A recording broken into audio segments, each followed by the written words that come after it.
Okay, Year 7, welcome to your video tutorial. Today we are going to look at two different kinds of angles, adjacent and vertically opposite angles.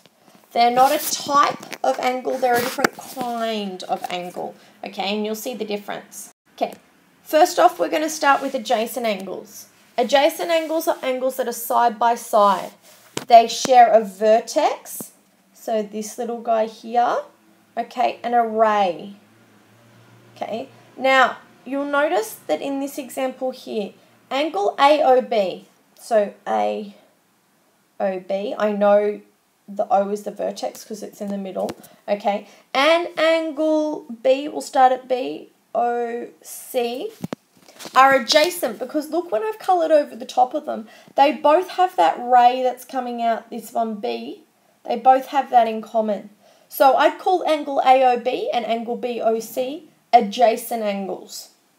Okay. There's two types of adjacent angles that we're going to look at today. The first one is complementary and the second one is supplementary.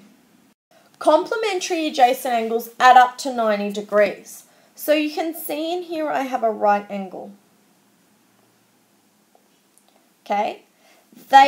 These two angles here, this one with two lines indicated and that one with one line indicated, share a common ray. They share this one here, okay? And if I added that there and that there, how many degrees B is and how many degrees A is, I would get 90 degrees. So that's complementary angles.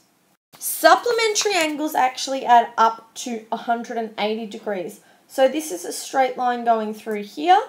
I know that straight lines add up to 180 and that angle in there and that angle in there share a common ray, this guy in here, okay, but instead of like complementary angles, they also share this thing in here, which is a straight line. So together, A and B equal 180. The other type of angle, so that's adjacent. The other type of angle, like you saw in your heading, is vertically opposite angles, okay? Vertically opposite angles are formed when two different lines intersect or they meet, okay? The opposite angles are always equal. Think of it like an intersection, like a traffic light intersection. Okay, now the name vertically opposite comes from the fact that the pair of angles have a common vertex because they have a common point. Like in the diagram below, it's that point there that's common. Okay, and they sit in positions across in relation to that vertex. So this guy here, A, and this guy over here are vertically opposite, but they're also equal, okay? And that's why I've indicated with them with the same number of lines. This angle over here that goes around like that, and its below angle over here, I've called it B twice because even though they appear to be different angles, okay, they're actually the exact same size because they have that common vertex in common. Okay, so the only other fact you have to remember is that vertically opposite angles are equal. Now, this angle here that I'm drawing on with green and this angle here are not vertically opposite. Okay, so they are not equal. It is this one here in relation to this one here, okay, and this one here in relation to that one there. They are equal. Okay, so without using a protractor, find the size of the angle marked with the letter A. Okay, so the first thing I know is these angles are adjacent and they are what I call complementary. That was really badly spelled, but you know what I mean, complementary. Okay, complementary adjacent angles add up to 90 degrees. Okay. Now, if the whole thing's 90 degrees and that's 35, I can simply go 90, subtract 35, and I will get 55 degrees. Okay, so A, therefore, those three dots mean therefore, A equals 55 degrees. And it's as simple as that. Okay, without using a protractor, find out the size of the angle marked with the letter A. Well, these ones are what I call supplementary. Supplementary angles. Okay, I know supplementary angles add up to 180 degrees. If I subtract 55 degrees off that, that will give me an answer of 125 degrees. Okay, therefore A is equal to 125. Yep, simple as that.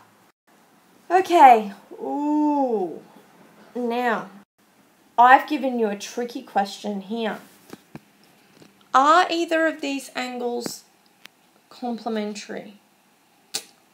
Well, no. Are either of these angles supplementary? No, not that either. Are either of these angles vertically opposite? Well, is that vertically opposite to that? No, not really.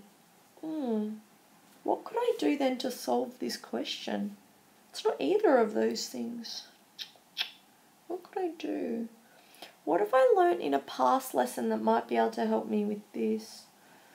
Okay, well, I know that that's 90 degrees in there. What tells me that's 90? Well, this little box guy in here. He tells me that that's 90. And that's 120. And I'm looking to work out what that is. Oh, hold on. I know how to do this. I know that a full revolution, so if I start here and I go the whole way around, I know that that is equal to 360. Oh, okay. So 360 degrees is a full turn or a full revolution.